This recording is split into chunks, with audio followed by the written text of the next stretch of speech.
கல்யாண நாளுங்கய்யா. அவங்களும் தட்டுறாங்க பாருங்கய்யா. நேத்தெல்லாம் என்னோட கல்யாண நாளுங்கய்யா. நீங்க பட்டிமன்றம் கூப்பிட்டு இருந்தாலும் நான் வந்திருக்கவே மாட்டேன். இப்படி எங்க வீட்டுக்கார்ட்ட போய் கேட்டேன், மாமா நம்ம கல்யாண நாள் ஞாபகம் இருக்கான்னு கேட்டேன். அந்த கெட்ட வார்த்தையெல்லாம் ஞாபகம் வச்சுக்கிறது இல்லைன்னாரு. பரவாயில்ல விடுங்க மாமா.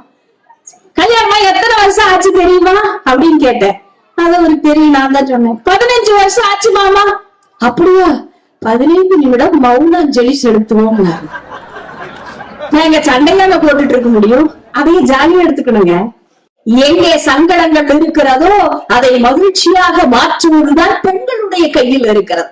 நான் அவரை பார்த்து எங்க பிரபண்ண சொல்லி கொடுத்திருக்காரா, எங்க வீட்டுக்கார பார்த்து நான் ஒரு பாட்டு பாடின பாருங்க. பிரபண்ணா, சாமி கிட்ட சொல்லி வச்ச சேர்ந்தது இந்த செல்ல கிளி, இப்படி பாருங்க பாருங்களா.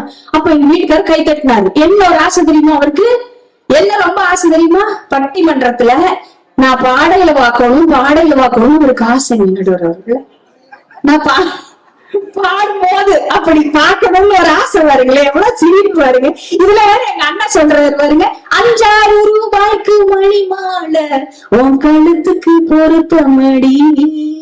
தங்கத்துல வாங்கி போடுற ஐடியா கிடையாது. நல்லா அச்சை வரும்போது கேட்டேன், மாமா தங்கம் வாங்கி தருவீங்களான்னு கேட்டேன். தங்கம் எல்லாம் வாங்கி தர மாட்டேன். ஏன் தெரியுமா? மனைவிக்கு தங்கம் வாங்கி கொடுக்கக்கூடியவன் மனிதன். மனைவிய தங்கமா வச்சு பாத்துக்கிறான் பாருடி, அவன் தாடி மா மனிதன் அப்படின்னு சொல்லுவாரு பாருங்க. என்ன ஒரு மகிழ்ச்சியான ஆளுங்கிறீங்க.